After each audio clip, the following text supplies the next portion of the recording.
예, 안녕하십니까. 강원대학교 통일강원연구원장 송영훈입니다. 오늘도 강원대학교의 평화공감 온에어를 방문해 주신 여러분 반갑습니다. 평화공감 온에어는 강원도와 또는 전국적으로 통일과 평화운동에 헌신해 오신 분들, 그리고 학술적인 경험, 성과를 이루신 분들, 다양한 분들을 저희가 초청해서 여러분들과 경험을 공유하는 그런 시간을 갖는 자리입니다. 오늘은 통일비전 시민회의 사회적 대화를 계속 추진해온 두 분을 모셨습니다. 임헌조 통일비전 시민회의 공동운영위원장님, 네, 그리고 김태현 통일비전 시민회의 공동위원장님을 모셨습니다. 네, 그 통일비전 시민회의 사회적 대화는 우리가 통일과 평화에 관한 한 한반도의 평화 번영을 위한 진보 진영과 보수 진영의 어떤 시각을 공유하고, 그리고 시민들이 모여서 토론하는 가운데 서로 다른 관점을 이해하고, 그런 과정에서 합의에 이를 수 있으면 합의에 이르고, 또 합의에 이르지 못한다면 그 자체로 이해하는 것만으로도 중요하다라는 차원에서 준비된 걸로 알고 있습니다. 오늘 실제 사회적 대화를 기획하고 운영하는 과정에서 겪어왔던 일들을 여러분과 함께 공유하고, 앞으로 우리 한국 사회가 통일, 북한, 평화와 관련된 문제에 나누어진 갈등의 문제를 해결해 나가는데 이 통일 사회적 대화가 어떤 역할을 할지 좀 논의를 해보겠습니다. 우선 임헌조 통일비전 시민회의 공동운영위원장님을 소개해 드리겠습니다. 한때 민중당, 민노당 창립 멤버시기도 하고, 또 뉴라이트 전국연합 사무처장이시기도 했습니다. 그리고 평화 통일을 위한 사회적 대화 사업을 통일부 후원으로 서울시, 인천시에서도 했었고요. 가장 최근에는 강원대학교에서 강원도민과 함께하는 사회적 대화를 기획 운영하는 데 공동으로 참여하셨습니다. 현재는 사단법인 민생경제정책연구소 이사님이시고요. 범시민사회단체연합 공동대표를 맡고 계십니다. 위원장님 반갑습니다. 네, 안녕하세요. 반갑습니다, 원장님. 네, 이어서 김태현 공동운영위원장님을 소개해드리겠습니다. 현재 한국기독교교회협의회 국장님이시고 한국종교인평화회의 중앙위원으로 활동하고 계십니다. 그리고 아시아 종교인평화회의 실행위원을 맡고 계십니다. 그리고 지금 현재는 종단의 통일 사회적 대화를 추진하기 위해서 애쓰시는 것을 알고 있습니다. 김태현 위원장님 반갑습니다. 안녕하십니까. 반갑습니다. 인사 말씀에서 제가 말씀드렸지만 이 통일, 한반도 평화 통일을 위한 사회적 대화라는 것이 우리가 이제 OECD 국가 중에서도 분단된 국가이면서 분단으로 인해서 치러야 되는 사회적 갈등이 너무 크기 때문에 그 사회적 비용을 좀 줄이는 방안으로 기획된 걸로 알고 있습니다. 그리고 이 사업은 보수와 진보 진영의 이제 뭐 전문가의 발제가 있고, 그거에 대해서 시민들이 자유롭게 토론하는 걸로 기획이 돼 있고, 뭐 저도 뭐 참여를 해본 적이 있습니다만은, 우리가 그게 극단적으로 갈등하는 요인이 있는데 또 불구하고 진보와 보수 진영에서 이렇게 사회적 대화를 추진하게 된 계기가 어떤 것이 있었을까요? 예, 제가 좀 말씀드리겠습니다. 한 10여 년 됐죠. 제가 뉴라이트 운동을 시작했을 때 거의 매일 저희 사무실 앞에 소위 전대협 학생들이 100여 명이 와가지고 뉴라이트 물러가라 라고 시위하면서 제 이름을 또 대면서 임헌조 뭐 물러가라 뭐 어쩌고 저쩌고 해가지고 갈등을 많이 빚었습니다. 그때 극단적으로 소위 좌우 보수 진보가 싸움이 시작됐고요. 이게 극단적으로 계속 싸우면 국민들이 볼 때는 과연 어떻게 비춰질까? 그 갈등 비용을 추산하는 뭐 여러 계산들이 있습니다만 많게는 800조까지 든다고 하거든요, 매년요. 800조요? 예. 그러니까 우리나라 현재 예산이 한 500조에서 600조인데요.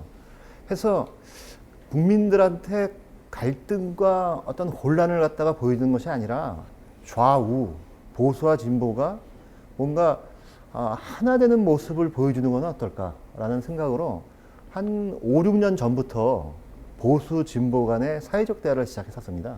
그래서 처음에는 통일 노래를 한번 같이 만들어 보자 해가지고 지금 학교에서는 우리에서 오는 통일이라는 노래를 안 부르고 있거든요.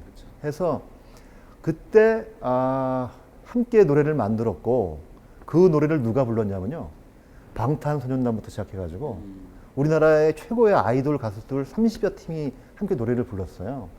상암 경기장에서 그때 4만여 명의 젊은 친구들이 모여가지고 저희가 방송 중계를 한 적도 있고 그때 한번 그 보수 진보가 모여서 함께 일을 해보니까 꽤 좋은 성과를 냈습니다. 그러던 참에 2018년도죠. 2018년도에 문재인 대통령이 통일국민협약이라는 것을 좌우 보수 진보가 뭔가 힘을 합쳐가지고 만들어내는 것을 공약으로 내세웠고 기왕에 보수 진보가 하나로 뭔가 일을 도모하고 있던 과정이 있었기 때문에 저희가 또 제안도 했습니다. 이참에 갈등을 빚을 게 아니라 함께 할 수 있는 일을 한번 만들어 보자 해가지고 시작됐고요. 처음에 시작할 때는 뭐 여러 가지 에피소드들이 많습니다만 쉽지 않았어요. 그러니까 사람들이 이거는 아마 판이 깨질 거다. 보수 진보가 싸움이다 했지. 특히나 평화통일 문제 같은 경우는 민감한 사람들이 많은데 아마 중간에 가다가 좌초할 것이다라고 했는데 이제 3년이나 됐고요. 싸울 때 싸우더라도 함께 할 수 있는 거는 함께 하면서 통일된 평화와 통일의 한반도를 만들어 나갈 수 있는 그 단초를 만들어냈던 것 같습니다. 네. 김태형 공동위원장님 어떻게 뭐 소개해 주실 만한 에피소드가 있으신가요? 네, 저희 종단 같은 경우는 이 사회적 대화에 참여하기 전에 우리 사회적 갈등 구조들이 만들어내는 그 일들이 우리 사회에 뭐 여러 가지 악영향들을 미치고 있다라고 생각을 하고 있었고요. 이 제안이 처음 들어왔을 때 저희들이 가지고 있는 그 미래 계획하고 어느 정도 합의를 하는 부분들이 있었습니다.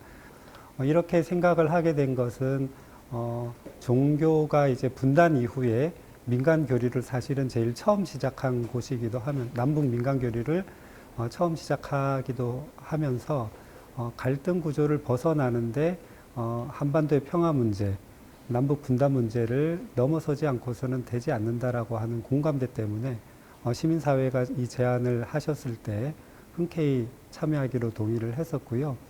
그럼에도 불구하고 시민과 종교는 약간의 인식 차이가 있기 때문에 조율해 가는데 제 기억으로는 한 2년 정도는 충분히 걸린 것 같고요. 올해가 3년 차인데 3년 차는 옆에 계신 임원조 총장님의 그 탁월한 지도력에 저희가 같이 푹 빠져가지고 여기까지 온 것 같습니다. 하나 에피소드를 말씀드리면 저희가 이게 국민운동으로 발전하기 위해서는 종단에 있는 그 분들이 여기 들어와야 된다는 판단을 가졌습니다. 저희가 흔히 러브콜이라고 그러죠.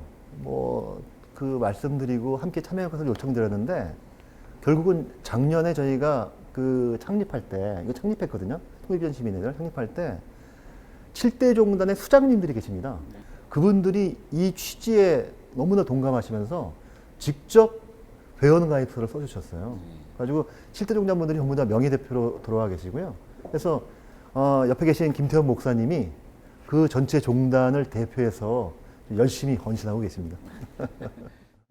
그런데 이제 좀 궁금한 것은 이게 통일비전 사회시민회의가 일종의 한 600여 개 단체 정도 되더라고요. 진보 진영에 약 한 300여 개, 이제 보수 진영에 한 300여 개. 이게 시민사회 단체라는 것이 각자 이해관계도 좀 다르고 그런데다가 또 이제 정치적인 성향까지도 좀 다르다면 이게 모이기가 상당히 어려웠을 것 같습니다. 그러니까 뭐 진보 진영의 300개 단체들도 뭐 이게 하느냐 마느냐 했을 것 같고 보수 진영에서도 하느냐 마느냐 했을 것 같은데 이런 과정 속에서 이 단체들이 하나로 모이게 되는 과정의 어려움은 또 없었겠는가 여쭙고 싶습니다. 네. 순탄하지 않은 길이었고요. 네. 상상 이상의 장애물들이 많았습니다. 그러니까 저희가 2018년도는 시범 사업으로 쭉 진행해 나가면서 그때는 보수단체 같은 경우도 그렇고 진보단체 같은 경우도 그렇고 이 대화를 한다는 것 자체가 말이 안 된다고 얘기했어요. 그러니까 심지어는 어느 정도였냐면은 저희 제가 소속해 있는 범시민사단체 연합에 탈북자 단체들이 다 들어와 있습니다. 그 탈북자 단체의 대표가 한 분 계세요. 그분이 제가 이제 억지로 설득해가지고 2008년도 처음 할 때 이 사회적 대화를 했습니다. 그 자리에 참여연대 간사들도 몇 명 있었어요. 시작할 때 그 대표님이 뭐라고 그러냐면은 하기도 전에 저한테 와가지고 내가 어떻게 참여연대 친구들하고 대화를 할 수 있냐고. 뭐가 어때서요? 라고 물었더니 참여연대는 나쁜 사람들이고 대화가 안 되는 인간들이라는 거예요. 그래서 내가 어떻게 말씀드렸냐면요. 점심은 먹고 가시라고. 1시간 정도 해보시고 점심 먹고 가시라고 했더니 가만히 있다가 알겠노라고. 어디 가더니 점심 먹은 다음에 안 오세요. 오후 2시쯤 오더니 이런 대화는 자주 해야 되고 매번 해야 된다는 거예요. 네. 왜 그렇습니까 했더니 얘기를 해보니까 동의는 하지 않지만 저 친구들이 그런 생각을 갖고 있는지 이해를 하게 됐다는 거예요. 너무 그 양반들이 친해져 가지고요. 지금 만날 때마다 인사하고 물론 집회가 있을 때마다 다른 곳에서 집회하면서 서로 그저 다른 구호를 외칩니다만 이제는 이것 자체가 하나의 그죠 가능성들을 만들어내는 것 같습니다. 그러니까 왜곡된 형태의 구호를 외치지도 않고 가짜 뉴스를 토대로 한 시위를 하지 않으면서 정말 차이가 뭔지 공통점이 뭔지를 갖다가 확인해 나가는 과정이 될 수 있었고요. 그걸 토대로 작년에 창립을 할 수 있게 되었습니다. 또 하나는요. 작년에 그 소위 조국 사태로 보수 진영이 뭐 난리가 났을 때 그때 그 단체 회원들과 대표들이 사회적 대화 집어치라고 무슨 사회적 대화냐고 난리가 났었습니다. 제가 어쩔 수 없이 청와대에서 머리를 빡빡 깎았고요.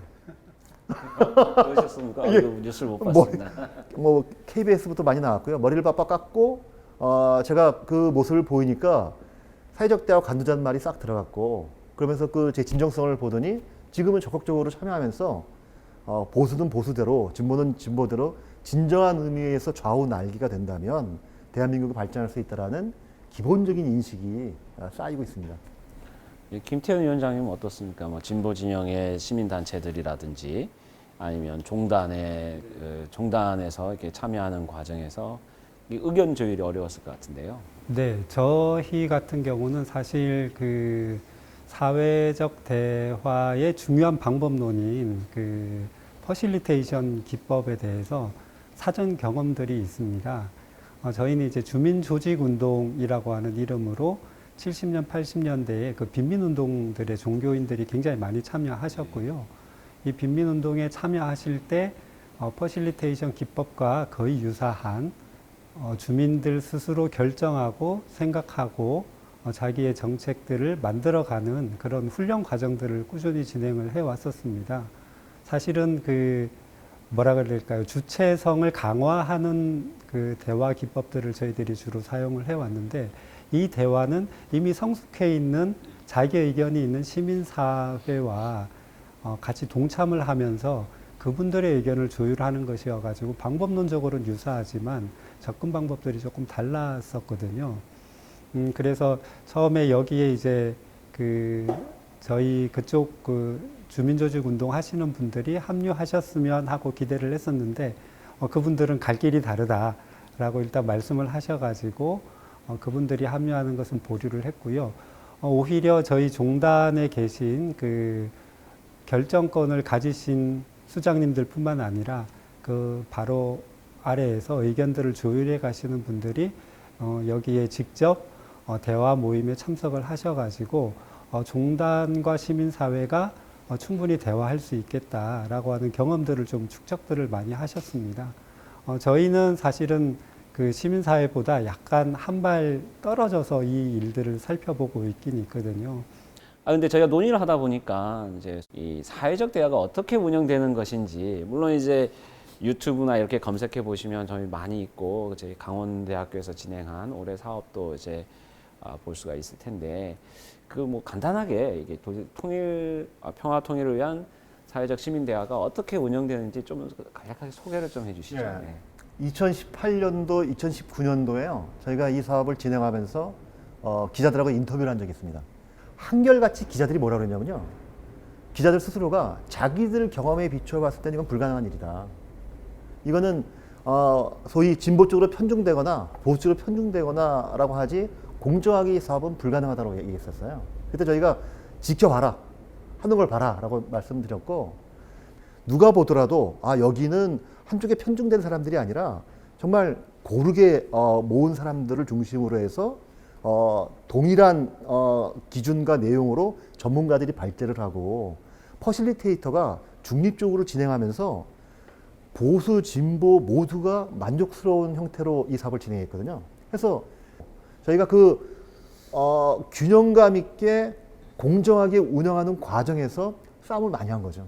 왜냐면은 한쪽으로 기울어지면 서로 멱살잡으려고 그러고 한쪽으로 기울어지지 않게 서로 감시하고 신뢰를 갖고 격려하고 지지하면서 이 사업이 운영될 수 있었다고 봅니다.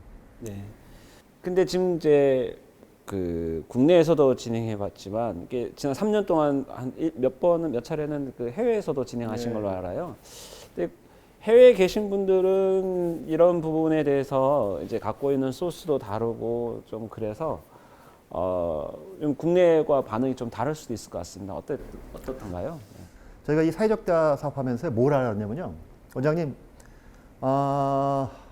국회를 중심으로요. 국회를, 여의도에 국회가 있잖아요. 우리나라는요. 국회를 중심으로 했을 때 국회에서 멀어지면 멀어질수록 남남 갈등이 어떻게 될까요? 옅어지지 않을까요? 근데 희한한 게요. 더 강해지고 있습니다. 그렇습니까? 제가 태평양 건너 미국 LA 시애틀 갔거든요. 거기는 어느 정도로 심하냐면 가짜 뉴스가 진실로 바뀌어져 있고요. 저희가 이거 사업하러 갔을 때 거기 한인사회 멤버들이 뭐라고 그러냐면 한국에서는 가능할지 몰라도 미국 한인사회에서는 불가능한 일입니다. 아마 판을 다 뒤집고 나갈 겁니다라고 얘기하더라고요. 거기도 똑같이요. 보수 성향의 분들은 군복 입고 오고요. 별 몇 개 있는 군복 입고 오고 탈북자 출신들 미국 가는 사람들이 있거든요. 그분 사람들 같은 경우도 막 선동하고.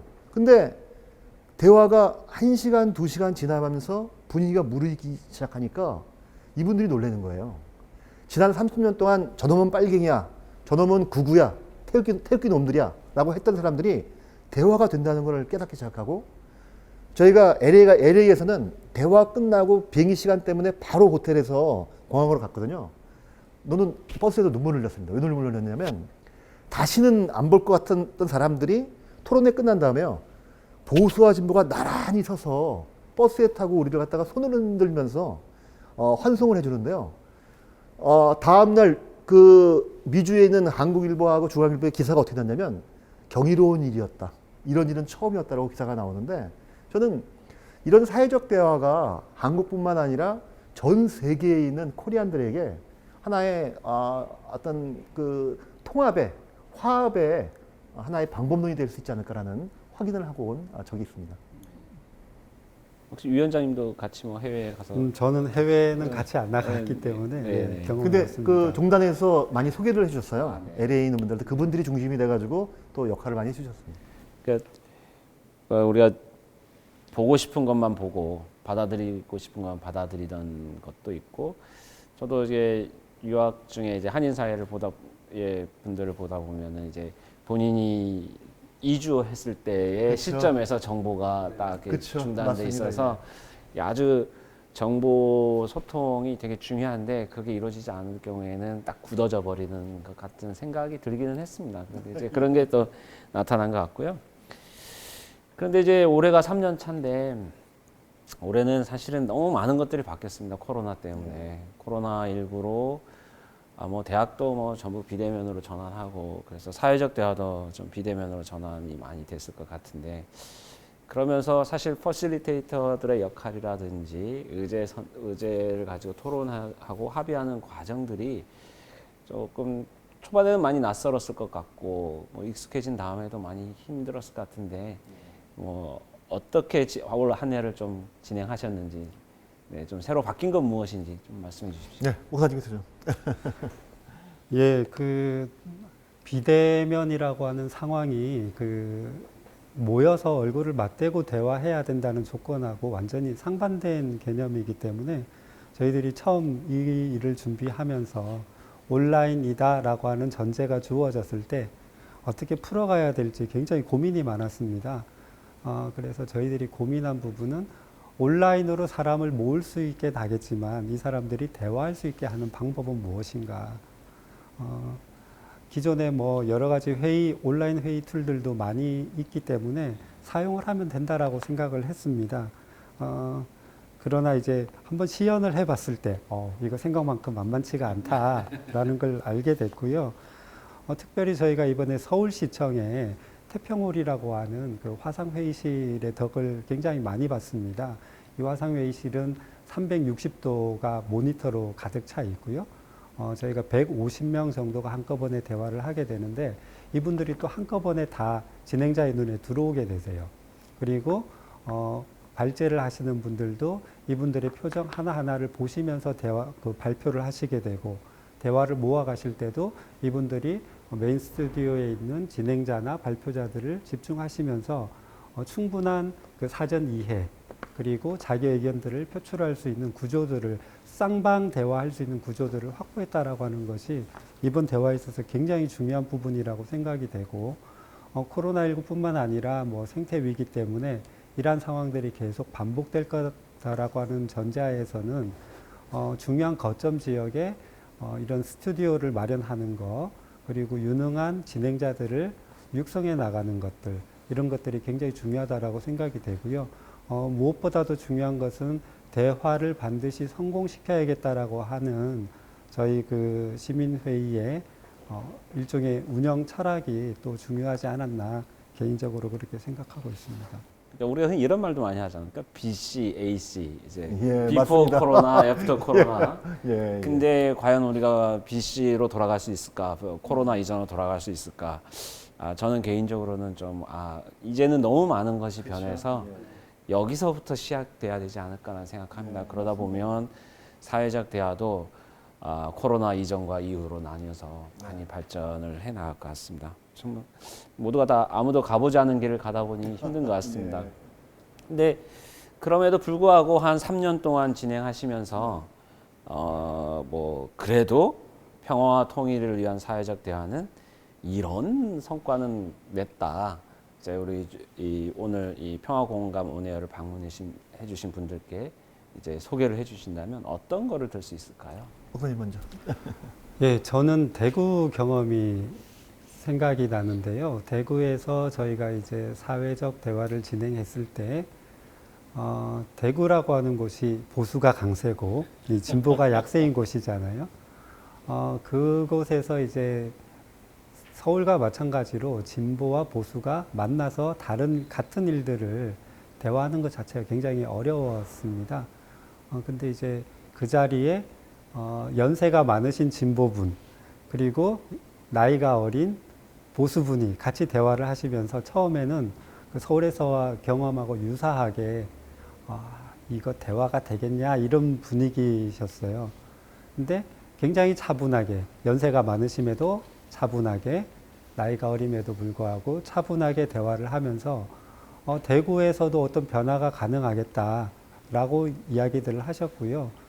더 중요한 것은 그 지방 정부의 결정에 일방적으로 따라가는 것이 아니라 시민사회가 어떤 사안들의 의견들을 내는 구조들을 또한 더불어서 확보할 수 있다라고 하는 차원에서 이런 대화는 이제 국가적 차원의 아젠다뿐만 아니라 지역의 아젠다들을 다룰 수 있다라고 하는 측면에서 굉장히 중요한 성과라고 생각이 되고요. 저희들이 이제 그 통일 협약을 만들어가는 과정에 있기 때문에 이러한 것들이 꼭 통일 협약뿐만 아니고 핵 문제에도 그리고 지방에 있는 그 도시 계획 문제에도 충분히 적용될 수 있지 않을까라는 차원에서 저희가 기대하는 바가 큽니다. 네. 예, 그 문제는 당연히 개인한테도 있고, 뭐 가족 공동체도 있고, 또 국가한테도 항상 문제는 있죠. 근데 그 문제를 해결해 나가는 능력이 있느냐, 문제를 얼마큼 잘 해결할 수 있느냐에 따라서 개인의 능력이나 국가의 능력, 즉 선진국으로 나아가는 하나의 기준이 될 수 있다고 생각합니다. 그런 측면에서는 선진국들 돌아보면요, 문제가 있으면은 그 문제를 해결할 수 있는 프로그램이 있고 프로세스가 있어요. 근데 우리나라 같은 경우는 한 번도 제대로 된 형태의 그 방법론을 갖고 있는 적이 없었던 것 같습니다. 제가 사회적 대화의 하나의 큰 성과는 이 사회적 대화를 통해서 그 사회 갈등, 남남 갈등, 지역 내의 갈등들을 해결해 나갈 수 있는 하나의 방법론을 찾았다라고 저는 한 가지를 생각하고, 또 하나는 2018년부터 이 사업할 때 과연 될까? 갈등으로 심한 국민들을 모아놨을 때 판이 깨지지 않을까 했는데, 또 하나 제가 확인한 것 자체는 가장 중요한 겁니다만 국민은 지혜로웠다는 겁니다.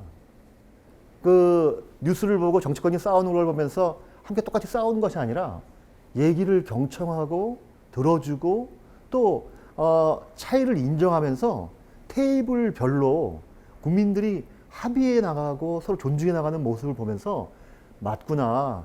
국민들과 함께 이 사업을 진행한다면 남남 갈등 문제는 해결해 나갈 수 있겠구나. 정치권이 국민을 본받아야겠구나라는 생각을 깊게 하게 되었습니다.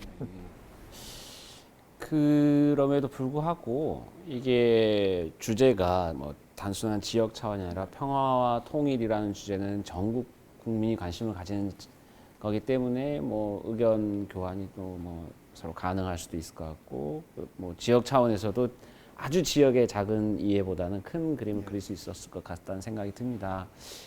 그런데, 그러니까 예를 들면 이제 지난 3년 동안을 보면 2018년의 상황, 2019년의 상황, 2020년의 상황은 남북 관계가 너무나 좀 다르지 않습니까?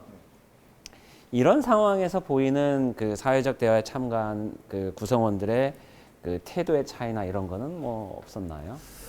그 비근한 예를 하나 들어드리면요. 제가 시민들, 국민들한테 너무 감동했던 것은 얼마 전에 연평도 앞바다에서 공무원이 피살됐잖아요. 네. 피살된 후 5일 후에 인천에서 평화를 주제로 사회적 대화를 했습니다. 가지고 그때는 분위기가 어땠냐면요. 인천시 같은 경우가 분위기가 너무나 안 좋으니까 이거 취소합시다 라는 의견도 있었고, 자칫 잘못하면 판이 깨질 수 있다라는 생각을 했거든요.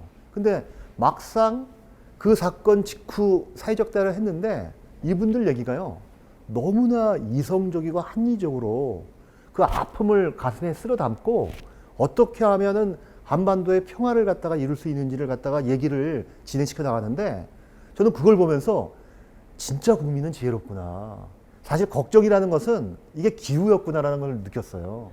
해서 대한민국 국민 시민들이 문제가 있고 어려움이 있을수록 그 어려움을 함께 힘을 합쳐서 해결해 나갈 수 있는 에너지가 있다는 걸 느꼈기 때문에요. 남북관계가 어려울수록 힘들수록 국민들과 함께 이 평화통일 사회적 대화를 해나간다면 진정한 의미에서의 평화와 통일이 손안에 잡히지 않을까라는 이런 확신을 갖게 되었습니다. 목사님. 뭐 제 전공으로 조금 말씀드려야 될 것 같은데요. 그 500년 전에 이제 마틴 루터가 이제 종교 개혁을 했다라고 이렇게 알려져 있는데, 역사학자들이 이렇게 연구를 해본 결과에 따르면 루터와 함께 성숙한 시민사회가 있었기 때문에 루터가 성공할 수 있었다라고 하는 이야기입니다. 쉽게 말해서 이제 세력화되지 않은 시민사회를 루터는 이제 세력화할 수 있도록 도와줬다라고 하는 의미거든요. 그런 측면에서 저희가 이번에 진행한 사회적 대화를 보면서 저도 개인적으로 느끼는 것은 우리 사회의 통일 담론이 하지 않은 것이 아니라 오히려 성숙한 시민사회의 언로를 저희들이 열어준 것이 아닐까라고 하는 측면에서 중요한 발견이었다라고 생각이 되고요. 향후에도 뭐 어려운 일들이 계속 반복될 수 있을 테고, 저희들이 이제 더 적극적으로 진행해야 되는 북한과 어떻게 교류할 것인가라고 하는 문제들도 향후 주제들로 계속 나올 텐데, 저희들이 확인한 바에 의하면 우리 시민사회는 평화를 원하고 있고 평화를 이루기 위한 방법론으로 교류를 이해하시게 된다 그러면 저희들이 염려하던 것보다는 훨씬 더 많은 대화들, 의견들이 평화로운 방법으로 추출되지 않을까, 그렇게 생각하고 있습니다. 이 사회적 대화는 사실은 이제 통일 국민협약에 대한 논의가 나와서부터 국민협약의 토대를 만들기 위한 그런 하나의 작업으로 시작된 거라고 또 이해도 될 수도 있고, 뭐 한편으로 지금 김태현 위원장님 쪽에서는 이제 종교인 종교인 대화, 종단 사회적 대화를 추진하고 계시지 않습니까? 사실 이제 우리 뭐 민주화의 과정이나 사회적 갈등이 있을 때마다 종단의 역할은 굉장히 컸던 것 같습니다. 통합의 메시지를 항상 내세우고 또 사회적 약자, 뭐 소외된 계층에 대한 그 배려와 그다음 봉사 서비스를 항상 제공해 왔는데요. 이 종단에서 사회적 대화를 추진하게 된 계기와 그 의미는 무엇입니까? 네, 그 종교는 엄격하게 이제 개인의 영역을 다룬다라고 생각할 때가 많이 있는데요. 그럼에도 불구하고 종교 역시 사회적 역할들이 있다라고 생각을 하고 있습니다. 저희가 이번에 그 시민들의 대화에 참여를 하면서 종교인 협약도 필요하겠다라고 생각을 했어요. 왜냐하면 과거에 이러한 경험들을 서로 다 잘 알고 있고 이해하고 있지만 종교인들이 한반도의 평화 문제를 바라볼 때 조금 통일된 언어는 필요하지 않겠냐라고 하는 인지들이 있었기 때문입니다. 또한 종교도 이제 북한과 함께 굉장히 많은 일들을 하고 있기 때문에 정권이 바뀔 때마다 이러한 일들이 좀 위축되기도 하고 활기를 띠기도 하는 그런 경향들은 있었습니다. 그래서 그런 일들은 종교에서만큼이라도 방지를 해야 되지 않겠냐라고 하는 차원에서 종교들의 통일 정책들, 한반도 평화 문제에 대한 인지들을 조금 더 공부를 해보고 저희들이 우리들도 협약을 만들 수 있겠다라고 생각을 하게 됐고요. 이 협약이 마련이 되면 저희들은 국민 협약을 이루어 가는데 어느 정도 마중물을 할 수 있겠다, 역할은 할 수 있겠다라는 차원에서 종교인 협약들을 만들어 보자라고 생각을 했습니다. 공부를 하는 과정에 저희들이 굉장히 많이 배운 것이 있는데 천도교에서 이야기하는 인내천 사상이 교과서에서 배울 때는 그럴 수도 있겠네라고 하는 정도였거든요. 근데 왜 당시에 동학이었는지를 그때 당시 이번 대화를 하면서 실질적으로 좀 이해하기도 하고 그러면서 이제 아주 오래 전부터 우리 선조들이 꿈꾸던 평화를 재발견하는 그런 계기도 되기도 해서요. 사회적 대화, 종교인 협약 이러한 부분들은 종교 간 대화에도 굉장히 유용하다라고 하는 것을 알게 됐습니다. 네. 네, 그 말씀을 듣다 보니까 궁금한 게 생기는데요. 이만저 위원장님께도 여쭙고 싶은데, 아니 사회적 대화라는 것 자체에 종교인들도 참가하는 건데 굳이 종교인 협약을 따로 만들고 종단 사회적 대화라는 것이 특별한 의미를 가질 수 있을까?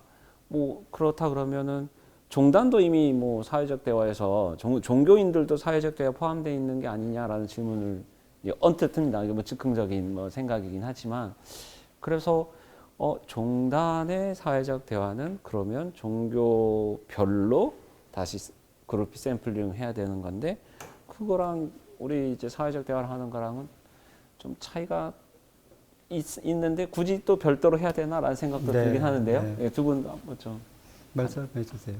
제가 약간 우스갯소리로 답해도 될까요? 네, 네. 그 십자군 전쟁 등 역사를 돌이켜 보면은 종교와 종교 간의 갈등과 대립이 가장 컸다고 생각합니다. 따라서 우리나라처럼 이제 종교가 잘 어우러서 소위 이런 이 꽃처럼 화목하게 지내는 곳도 없습니다만, 종교가 합의하면 저는 합의 안 될 것이 없다고 생각합니다. 맞습니까, 목사님? 그랬으면 좋긴 하겠는데요. 종교인 협약이 이제 사회적 대화 안에 포함되는 건 분명합니다. 근데 그 사회적 대화는 저는 두 가지 방향이 다 있다라고 생각이 되거든요. 정말 상황이 안 좋을 때는 강경한 합의가 나올 수도 있고, 또한 분위기가 좋을 때는 또 긍정적인 합의가 나올 수도 있는데, 종교인들은 기본적으로 이제 평화를 지향하고 있다라고 하는 측면에서 이게 대결 양상으로 갈 때 일종의 저지선 역할을 할 수 있지 않을까라는 생각이 들고요. 그런 측면에서 그 일종의 안전장치라고 생각을 해주시면 좋겠고, 또 나아가서는 금방 임원조 총장님 말씀하셨지만 지구촌 곳곳에 존재하는 갈등들이 종교 간의 문제에서 발생한다라고 알려져 있거든요.